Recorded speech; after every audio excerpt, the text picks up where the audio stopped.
So what's it going to take for women to really come into their power? I mean in the best sense of the word, not in the masculine version of women, the masculized version of women, but really women in their true power. And it seems to me there are a couple of things that prevent it. One is that we've just been taught not to speak what's so for us. We're taught real early on to be nice and to put flower arrangements around our thoughts and our beliefs, make sure everybody's comfortable, don't upset the apple cart, don't appear too strong because you'll threaten the men.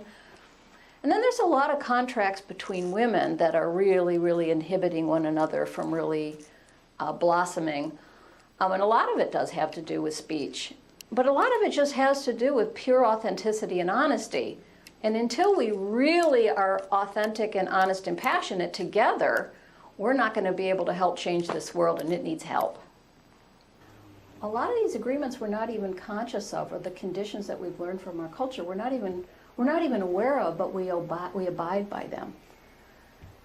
And what's it going to take for Western women to make the Dalai Lama right when he said it was Western women that were going to save the world? Well, we're not going to save the world by being nice, being meek, playing it safe, never upsetting the apple cart. We have to come out with it. So how do we do that? I mean, how do we learn to overcome all the things we've been taught to be acceptable in our society and be successful and be in love relationships? We're just basically contracts to keep each other comfortable so we don't have to look at all this shadow material. What's it going to take? For me, this is a really big question. And this is something I care a lot very much, and one of the reasons that I'm here is learning this new comfort with saying what I want to say when I need to say it in a way that you can hear it. A lot of it for me is that I learned to be very clever intellectually, and I can go up into my mind and grab all kinds of things and pop them on you.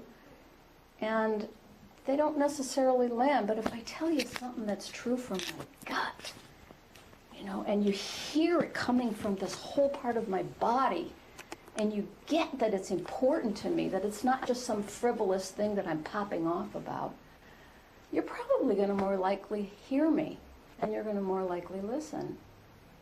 And if I can spend time with you, and I'm listening to you from a really open space, and I'm hearing what you're saying underneath your words, and I'm receiving all of who you are, when it's time for me to talk, your energy field is a lot more relaxed to receive what it is that I have to say. And in order to arrive at this, we have to break a lot of contracts we don't know that we're operating under. One of them being making eye contact with one another. Most people are terrified when you look them in the eyes. They think you're not trustworthy, that you're trying to get something from them, or the fear of being seen because we've been seen and attacked. We've been seen and abused. We've been seen and put down. We've been seen and ignored. So it's no wonder when somebody looks us in the eye, we want to kind of like go like this and crawl away. You know, I have so much compassion because I've been in the same boat. But I want to see us come out as human beings, because if we can really relate from this higher and deeper place with one another, we're going to bring forward all kinds of newness that can't exist under the current repression that we're in. And can you imagine all the possibilities for this creative force called humanity that are sitting like in a causal or subtle realm before manifestation, that are just coming up? Come on, open up. Come on, open up. We're ready to come through. We're ready to come through. And we held enough space and openness together through developing like this that all this new innovation came through and the world would change. I would love to see that happen.